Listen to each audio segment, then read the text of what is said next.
चलिए कल हमने पिक्चर है बना हुआ है ना, अरे भाई इसमें तो बना ही हुआ है। कल क्षेत्रफल में हमने त्रिभुज के बारे में बताया था, त्रिभुज के बारे में बताया था जो कि 180 डिग्री होता है, चतुर्भुज के बारे में और वृत्त के बारे में भी हमने बताया।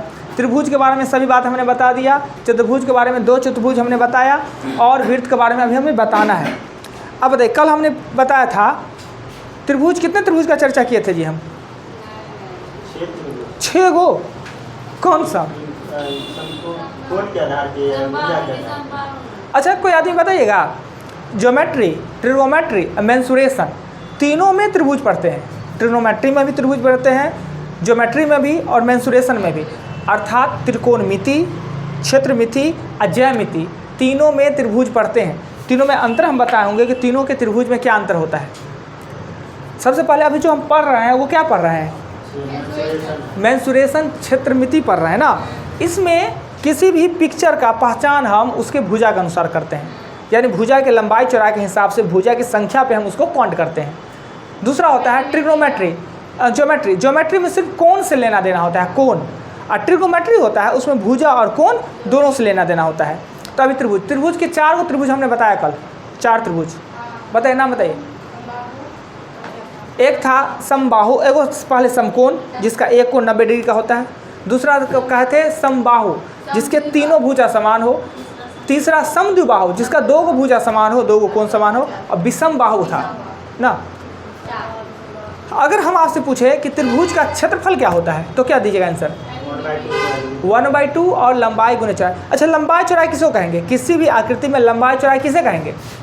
जिसका ज़्यादा लंबाई हो उसका लंबाई। बुढ़वा कहीं का कल ही बना किए कि ऐसा नहीं कहने के लिए हमने कहा कि 2 भुजा जब आपस में 90 डिग्री का कोण बनाता हो, 2 भुजा मिलने से 90 डिग्री का कोण बने, उसमें से एक आधार होता है, एक लंब। क्षेत्रमिति में आधार को लंब, लंब को आधार लिखते हैं, कोई फर्क नहीं पड़ता है। आधार और लंब का फिक्सेशन ट्रिग्नोमेट्री में होना चाहिए कि आखिर लंब किस पर है, आधार किस पे। तो जिस पे थीटा रहता है वो होता है आधार, और थीटा के सामने वाला होता है लंब, और 90 डिग्री के सामने वाला होता है कर्ण। ये कल हमने वीडियो में बताया था। अच्छा प्रेम जी बताए कर्ण और विकर्ण क्या होता है? कर्ण और विकर्ण, त्रिभुज का जो सबसे बड़ा भुजा या 90 डिग्री के सामने वाला भुजा होता है, सबसे बड़ी भुजा नहीं, जो 90 डिग्री के सामने वाला भुजा होता है उसे ही कर्ण कहते हैं। जो कर्ण होता है वो दोनों भुजा से बड़ा होता है, पर ये नहीं कह सकते हैं कि जो सबसे बड़ी भुजा होता है उसको कर्ण कह देंगे। विषमबाहु त्रिभुज में एक भुजा सबसे बड़ा होगा, क्या उसको हम कर्ण कह देंगे? नहीं, कर्ण 90 डिग्री के सामने वाला जो भुजा होगा उसे हम कर्ण कहेंगे। कर्ण होता है त्रिभुज में और विकर्ण होता है चतुर्भुज में। विकर्ण होता है 2 समान कोण को मिलाने वाले रेखा को हम विकर्ण कहते हैं। क्लियर? अब आइए त्रिभुज 4 का, त्रिभुज का परिमाप अगर पूछे, सीधे आपसे पूछे परिमाप क्या होता है तो परिमाप क्या कहिएगा? नहीं, किसी भी आकृति का, किसी भी ज्यामितीय आकृति के बाहरी माप, जो बाहर का माप होता है, जिस तार से उसका निर्माण होता है, बाहर के भुजा की लंबाई को ही हम परिमाप कहते हैं। कभी कभी हाँ बाहर के भुजा के माप को परिमाप कहते हैं। परिमाप और परिधि दोनों एक ही बात होता है, सेंस दोनों का सेम है, परिमाप और परिधि। तो परिमाप होता है जिसमें भुजा होता है उसमें परिमाप होता है, और जिसमें भुजा होता ही नहीं है, जैसे कि वृत्त में भुजा नहीं होता है तो उसके लिए चाप होता है, तो उसके लिए परिमाप। वृत्त के लिए वही चीज़ परिमाप यूज होता है, चतुर्भुज त्रिभुज के लिए हम परिमाप और वृत्त के लिए परिधि यूज करते हैं। जिसमें भुजा है उसका परिमाप, बाहर का माप, जिसमें भुजा नहीं है उसे हम परिधि हम यूज करते हैं किसके लिए? वृत्त के लिए। अच्छा तो सीधे परिमाप का है तो किसी भी बाहरी माप का, वृत्त में बाहर के माप तो रहेगा नहीं तो उसके लिए फार्मूला होता है। 2 ही फार्मूला हम चलते हैं, एक चलते हैं आपका क्षेत्रफल और दूसरा चलते हैं परिमाप। त्रिभुज में जब चतुर्भुज आते हैं तो 3 हो जाता है, एक क्षेत्रफल, एक परिमाप और दूसरा विकर्ण होता है ना। कर्ण का फार्मूला क्या? कर्ण का फार्मूला क्या होता है? कर्ण का H का फार्मूला क्या होता है? Root under L² plus B²। अच्छा त्रिभुज के लिए हमने भुजा कौन कौन फार्मूला बताए, बता सकते हैं कोई? सीधे 3 को फार्मूला हमने बताया त्रिभुज के लिए। त्रिभुज का क्षेत्रफल निकालने के लिए 3 फार्मूला हमने बताया, एक 1/2 और आधार गुण ऊंचाई, दूसरा क्या बताए थे? हीरो का सूत्र, पहले अर्ध परिमाप, S मतलब होता है अर्ध परिमाप A + B + C/2, और हीरोज का सूत्र होता है root under S S1 SP करके। तीसरा होता है समबाहु त्रिभुज का रूट अंडर √3/4 भुजा स्क्वायर, यानी 3 को हमने बताया। अब अपनी सुविधा अनुसार सबका अपना यूज कर सकते हैं, जो आपके पास मटेरियल है उस हिसाब से यूज कर सकते हैं। चतुर्भुज में हमने 2 ही चतुर्भुज का चर्चा किया। चतुर्भुज में 2 चतुर्भुज, एक हमने एक आयत का चर्चा किया, एक हमने वर्ग का चर्चा किया। एक आयत और एक वर्ग, ये जो कि पिक्चर कल बना ही हुआ है, आयत और वर्ग। आयत और वर्ग, आयत और वर्ग में डिफरेंस क्या होता है? आयत में भी 4 भुजा 4 कोण, वर्ग में भी, और आयत में भी 4 भुजा 4 कोण, पर वर्ग के चारों भुजा समान और आयत के आमने सामने वाला भुजा समान, इतना ही अंतर। जो आयत का फॉर्मूला होता है सेम वर्ग का फॉर्मूला, आयत का क्षेत्रफल लंबाई गुने चौड़ाई, तो वर्ग का क्षेत्रफल लंबाई गुने चौड़ाई, दोनों उसका ए होता है, दोनों बराबर होता है, इसलिए भुजा स्क्वायर हो जाता है। परिमाप, बाहर का माप LLB जोड़ देते हैं, इसी को 2L+B, इसका भी बाहर का माप जोड़ेंगे तो बाहर माप 4 को ए है तो 4a हो जाएगा। विकर्ण होता है √L² B², तो इसका विकर्ण √A² और A² होगा, इसको लिखेंगे √2a लिखते हैं शॉर्ट करके, राइट। अब 3 और चतुर्भुज है उसका चर्चा करते हैं। 3 और चतुर्भुज है, यह पतला सा हल्का सा बना रहे हैं, बहुत डीप में नहीं जा रहे हैं, का उतना जाने का जरूरत नहीं है। देखिए ये अगर वर्ग है, ये वर्ग है ना, और ये आयत है, अगर ये तार का बना होता और दोनों को दबा देते तो ये ऐसे हो जाता,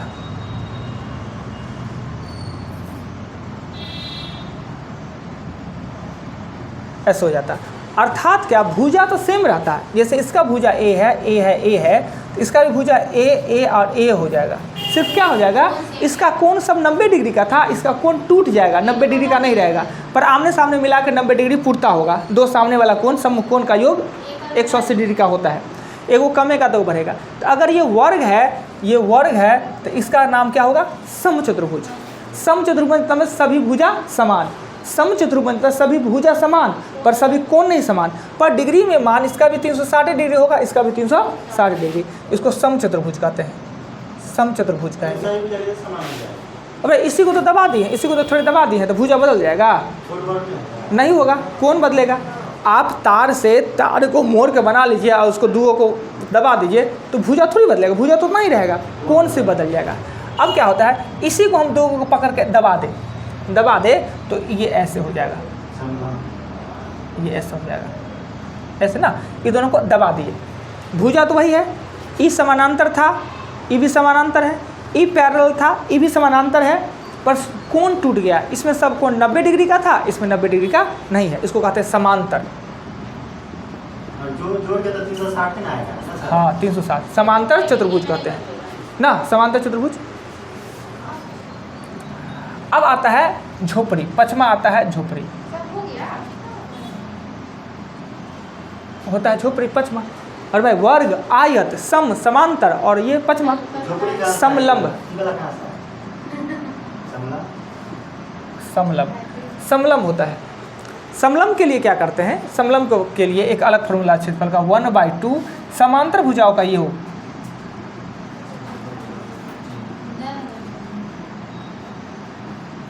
समांतर भुजाओं का योग अगुने ऊंचाई।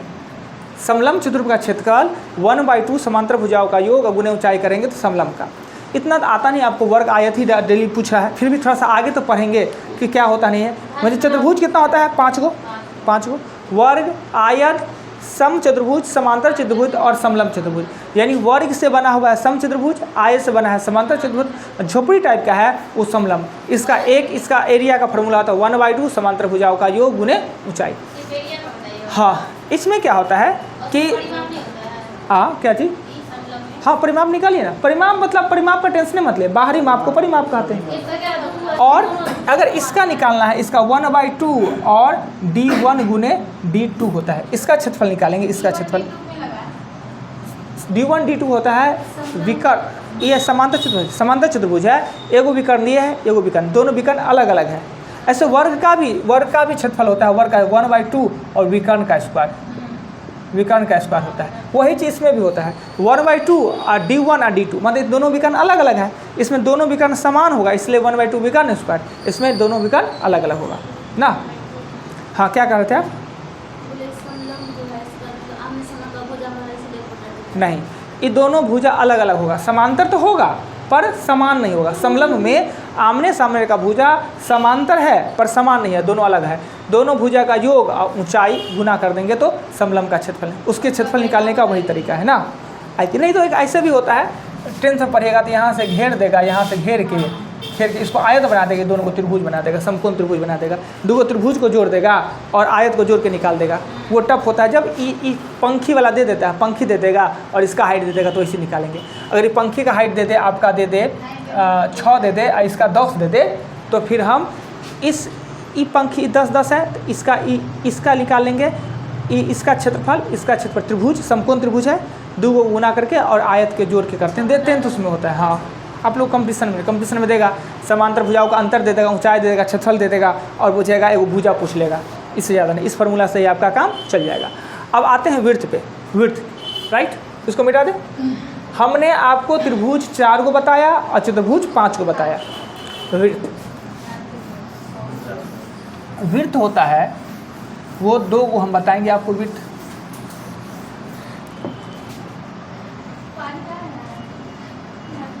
विड्थ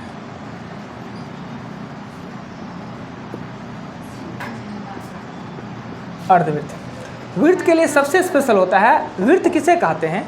अगर आपसे कोई पूछ दे कि विड्थ किसे कहते हैं, विड्थ चाप के 2 शीर्षों को, 2 पॉइंटों को आपस में मिलाने से बने आकृति को हम विड्थ कहते हैं। यानी चाप होता है, ये यहाँ एक देंगे और एक यहाँ देंगे, आपस में इसी को मिलाने से बने आकृति को हम विड्थ कहते हैं। विड्थ के लिए क्या होता है कि ये जो होता है, ये चाप के लंबाई को हम कहते हैं त्रिज्या, चाप की लंबाई को त्रिज्या कहते हैं।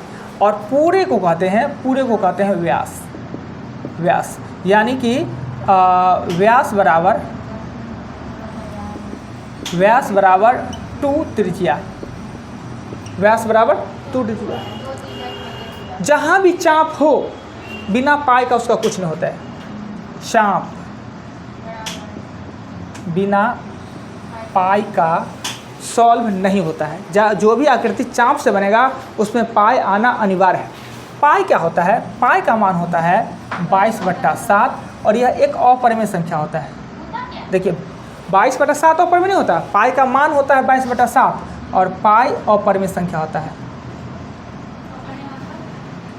अपरिमेय संख्या जिसे p/q के रूप में व्यक्त नहीं किया जा सकता है। अभी तो लिखे हैं पाई का मान 22/7 p/q के रूप में तो है, पर यह इसका सटीक मान नहीं है, 100% सही मान नहीं, अंशता मान है। पाई एक अपरिमेय एक और 3.147 करके 3.147 करके, ये तो लगभग मान है, भाग दे के निकालिए है। पाई एक अपरिमेय संख्या है, याद रखिएगा, जबकि 22/7 परमेय है और इसका ये परफेक्ट मान नहीं है, 100% शुद्ध मान नहीं है। अब इसका क्षेत्रफल होता है, वृत्त का क्षेत्रफल होता है, क्षेत्रफल पाई आर स्क्वायर। क्षेत्रफल होता है लंबाई गुना ऊंचाई, तो पाई आर स्क्वायर। और इसका परिमाप होगा कि परिधि होगा?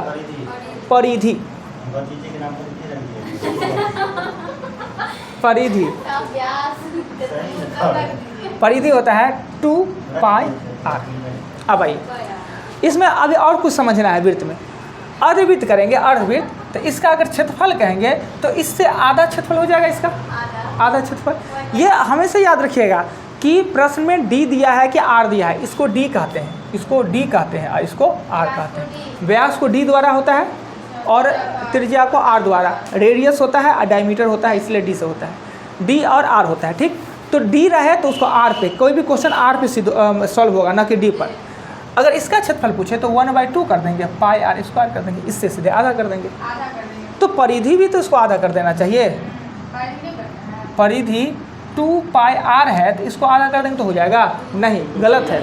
2 पाई आर तो ठीक है, यहाँ तक तो ठीक है, पर इसका मतलब यही निकला है। ये अभी बचा हुआ है, प्लस करेंगे 2r, यानी पाई आर प्लस 2r, या आप r कॉमन ले लीजिए तो पाई प्लस 2 कर दीजिए। यानी अर्धवृत्त का परिधि अगर पूछे तो आर पाई प्लस 2 या पाई आर प्लस 2r। अरे भाई परिधि ये है वृत्त का, आधा कर दिए, पर ई भी लाइन तो है, ई लाइन को क्या करते हैं? 2r ना कहते हैं। हाँ, तो इसमें 2r ऐड कर दिए तो हो गया पाई आर और 2r, यानी अर्धवृत्त का परिधि होगा पाई आर और 2r होगा ना। अब इतना बात समझ गए तो वृत्त में कुछ और बातें समझना होता है। अब देखिए क्या होता है, सो इसको मिटा देते हैं।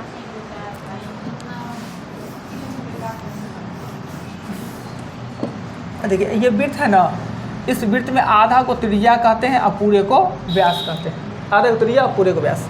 अगर यहाँ से लेके यहाँ और यहाँ ये आ जाता है, तो ये होता है थीटा, ये होता है थीटा, थीटा का मान, इसको कहते हैं त्रिज्या। ये होता है त्रिज्या, ये होता है त्रिज्या, ये होता है त्रिज्या, ये होता है त्रिज्या। और ये होता है, एक होता है वृत्तखंड, एक होता है त्रिज्या खंड ना। तो आप जो देख रहे हैं, ये जो देख रहे हैं, ये है त्रिज्या खंड, त्रिज्या से संबंधित भाग है त्रिज्या खंड। यानी ये त्रिभुज जो बन रहा है, ये त्रिभुज, ये त्रिज्या खंड बन रहा है। पर ये जो बन रहा है, ये कहता है वृत्तखंड। हाँ, नीचे वाला गोल वाला ले लेंगे तो वृत्तखंड, और सिर्फ त्रिभुज लेंगे तो त्रिज्या खंड। और ये जो भुजा है, इसको कहते हैं चाप की लंबाई, चाप की लंबाई ना। भाई ये वृत्त का पार्ट है कि त्रिभुज का थोड़ी है, चाप। देखिए इसमें आया, एक आता है त्रिज्या खंड, वृत्तखंड आता है, जीवा आता है और चाप आता है। हम चार को चीज लिख देते हैं।